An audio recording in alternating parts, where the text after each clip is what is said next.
کلام کا انتخاب بھی ایسا ہو جی کہ جو عین شریعت کے مطابق ہو، اور پڑھنے کا انداز بھی وہی ہو جو بزرگوں کا انداز تھا. جی اب ہم جس انداز میں پڑھتے ہیں ہم نے انہی کے انداز کو اپنایا ہے. بے شک. ہم نے آج کی اس جو روش چل رہی ہے، ہاتھ اٹھاؤ، دوسرا ہاتھ اٹھاؤ، کھڑے ہو جاؤ، یہ کرو، وہ پرفارم کیا جاتا ہے، یہ محفل کا ادب نہیں ہے. نہیں ہے. حقیقت ہم اس کو پسند نہیں کرتے، لیکن ہم کچھ کہتے نہیں ہیں، اس لیے کہ یہ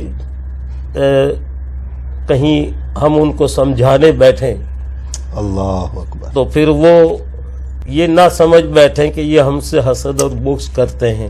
اس سے بڑھ کر درد اور کیا ہو، لیکن ہم محسوس کرتے ہیں. ایسا ہی ہے، ایسا ہی ہے. ہم کہتے نہیں ہیں، لیکن علماء کرام بہت کچھ کہتے ہیں، بہت کچھ کہتے ہیں، لیکن اس کے باوجود بھی دن بدن اس میں ادب ختم ہوتا جا رہا ہے. ایسا ہی، ایسا ہی. اس کو آپ بھی بالکل ایسے، بالکل ادب ختم ہوتا جا رہا ہے. اور جب آج کل یہ اس طرح سے جب پڑھا جاتا ہے نا، تو پھر وہ محفل نعت میں اور کوئی کانسرٹ میں کوئی زیادہ فرق نہیں رہ جاتا. ایسا ہی. اس لیے ہم سمجھاتے ہیں جو ہماری بات کو سمجھتے ہیں، تو وہ بیچارے اب بھی ایسے ہے. جی بہت ہے نعت خوان. آپ دیکھیں جتنے بھی سینئر نعت خوان ہیں انہوں نے اپنی روش کو نہیں چھوڑا. ایسا ہی. اب ہمیں نہیں معلوم